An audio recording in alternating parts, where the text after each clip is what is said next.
Hey everyone, it's Reclaimer with 2XP Gaming. I finally drank the Kool-Aid. I finally bought into the idea of the next big thing. And what I mean by that is I have upgraded to the iPhone X. So what we're going to be doing on this video here is we're going to of course be doing an unboxing. We have to have an unboxing. I'm going to give you my initial impressions of the iPhone X. And then I'm going to explain to you kind of what we're going to be doing on this channel to help you make a more informed decision as to whether or not this is something that you want to go to. So please stay tuned. We'll get started.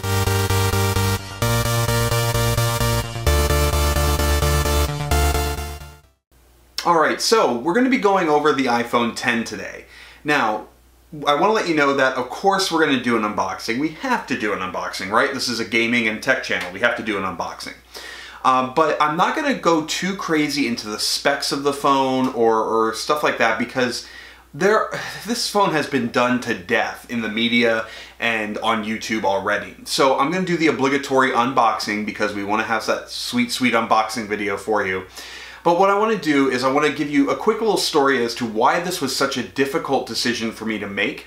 And then I'm going to go ahead and give you my initial impressions and some nice good footage of the device from right out of the box. And then I want to explain to you what we're going to be doing over the next couple of days to help you make a better decision as to do you want to upgrade to this phone or not. So I'll put comments in the description as to where you can jump in the video for the things that you want to see. But what we're going to first start off with is just a very brief story. And I want to give you this story so you have a better idea as to the troubles or the conundrums I faced when deciding if I wanted to upgrade to the iPhone X.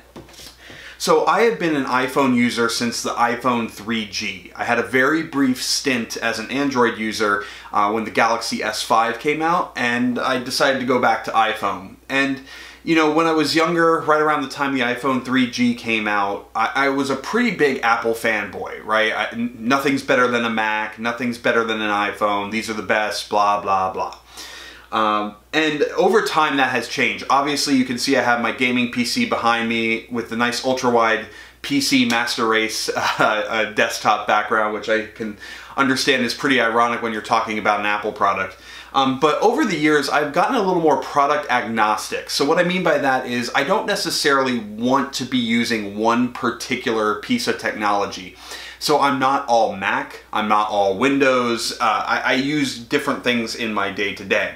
So for example, gaming and certain productivity tasks, I've got this bad boy right behind me. I also have an Xbox One X because I like to play certain console games. I have an iPhone and I have a MacBook Pro, and I do video editing on the MacBook Pro, and of course I have my iPhone for my daily use. So you can see that I kind of jump around. And one of the things, when I heard about this iPhone X coming out, I was like, okay, I'm really excited because all the rumors said about this nice screen.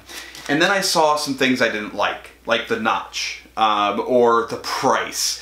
There were definitely some things that were a detractor to me. A Face ID was another big thing. So I have my iPhone 7 Plus here, and this thing has served me extremely well for the last year, and I didn't really know if I wanted to spend the money to upgrade to something that, yes, you get a beautiful screen, you get that bezel-less type of screen, but these are things that the Android world has had for quite a while. So the moral of this story is if you are already invested in the Apple ecosystem, so you currently have an iPhone, or you have an iPhone and an iPad, or basically you're using one or more Apple products pretty heavily as like a day-to-day usage type of thing. That's where I find that this is probably going to make more sense for an upgrade. Yeah, you know, you're getting obviously some really nice features out of this, but do you really want to spend $1,000+ to go from a pretty recent iPhone to the newest, latest, and greatest? Now, if you are an Android user, for example, does it make sense for you to spend $1,000 to get technology that you may already currently have in your phone?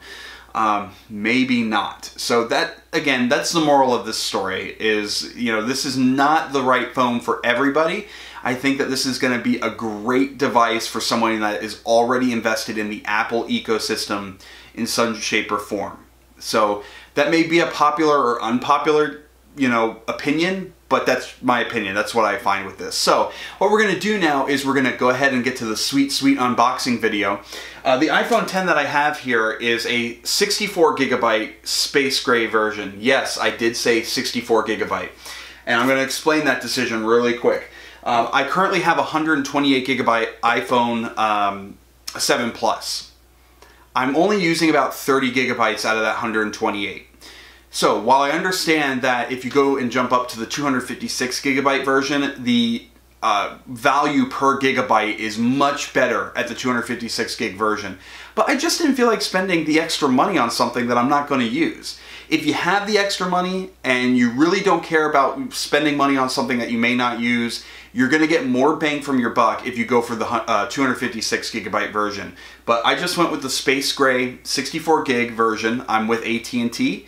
So let's go ahead and get to the unboxing. So first we're going to take off the nice, sweet plastic wrap around the device, and we're going to open it up. And we are first greeted with documents that no one really ever reads, but your Apple stickers and things like that are in here. And then we're greeted with this beautiful phone with a 5.8 inch OLED display. And we're just going to put that aside real quick. And we also have our Apple EarPods, not AirPods, EarPods. That's right, for $1,000+ you still get wired headphones that you need to use an adapter for, and a USB charger and charging lightning cable. So we'll just go ahead and peel off this nice plastic wrap off of the phone, and there we go, the 64 gigabyte space gray iPhone 10. So the overall build quality of the device feels really solid. It's a little heavier than previous generation iPhones, but it's easier to hold in your hand. But it feels really good, really solid. The buttons feel nice and solid as well. The design just looks very beautiful. However, I did notice that it definitely attracts fingerprints, which is a shame because I would love to be able to use this without a case and show off the beauty of this phone. Alas, I'm not going to be using it without a case because two reasons. One, I don't want fingerprints all over the place, and two, this phone is over $1,000. If you drop it with this glass back, there is a decent chance that you're going to break it. And who wants to spend $500 replacing this device at some point? It's just not good. So I went ahead and bought a speaking case, and that's what I'm going to be using with this device. Alright, and now we're just going to do some really brief setup here of the device. If you've ever set up an Apple product, or especially an iPhone before, you're going to know how to go through this. You turn the device on. You go ahead and select your language, your country, whatever you need to do there, and then it's going to ask you if you have a phone, an iPhone that you currently have that you want to transfer settings from, which is a pretty nice feature.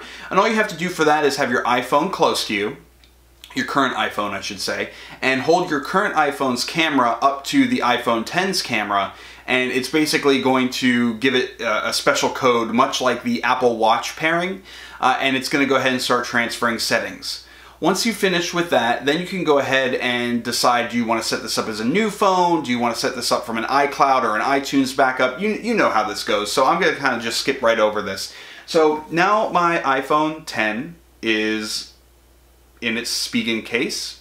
You can see here, let me see if we can get it to focus in. It's saying hello. I'm hoping it's not unlocked, but if I look at my screen, it's unlocked. And I can go ahead and swipe up, and it's asking me to choose my backup and things like that. So it's already going pretty well for Face ID so far, so thumbs up, Apple. So far it's a very nice feature, but we're not ready yet to say whether or not this is better than Touch ID. So when it comes to how the devices look, again, I'm going from a Plus model to the iPhone 10. I got pretty much the same exact case from Spigen, which is pretty hilarious, but I like this case. It's a nice case. It feels better to hold in the hand. It's a little heavier than the iPhone 7 Plus. But overall, so far, build quality feels really good.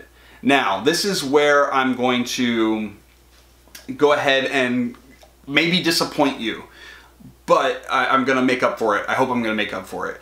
That's going to be it for this video today. It's just an unboxing, and it's just my very quick initial impressions. I haven't even used the phone yet for my anything other than setting it up.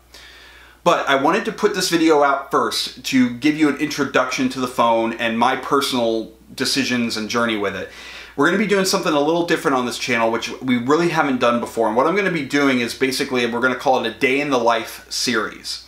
And I might do this with other technology, but I felt with the iPhone 10, it was probably one of the more important pieces of technology that we should do a day in the life series of. So what is a day in the life? For the next week, I am going to make a video and post one daily on our channel and let you know my impressions on how things went that day. I will be putting in some shots of me using the phone in different settings, whether it's indoors, outdoors, in the light, in the dark. I'm going to do my best to give you how I use my device, tell you how the battery life goes, tell you how things work with apps, consuming video, all the fun stuff that you probably want to know about the device. And I'm going to do one of these every day for the next week. And at the end of that week, I'm going to basically recap it and tell you if I think this is worth the $1,000 plus investment or not. So, if you came here for this video to see a full comprehensive review of the iPhone 10, I'm sorry to disappoint you, but I can't do that. I haven't used it enough to give you my opinion. But I hope that you come back. I'm going to be posting these videos once a day for the next week. So you're going to see, if I'm really frustrated with it or if it's working great and I'm super duper impressed. And we're going to be going outside and we're going to be doing some things that I've never done for a video for this channel. So I'm excited about it and I hope you are too. If you're already a subscriber of the channel, you're going to go ahead and get the notifications when these videos are posted. If you're not a subscriber, I encourage you to subscribe. You'll be notified when our videos are posted. You can see it in our feed. We want to hear from you, so if you liked this video, go ahead and hit the thumbs up. If you didn't like the video, that's fine. Go ahead and tell us why. And we hope that you stop back for our very first 2XP Gaming Day in the Life series with the iPhone 10 starting tomorrow. Until next time, this is Reclaimer. We'll see you soon.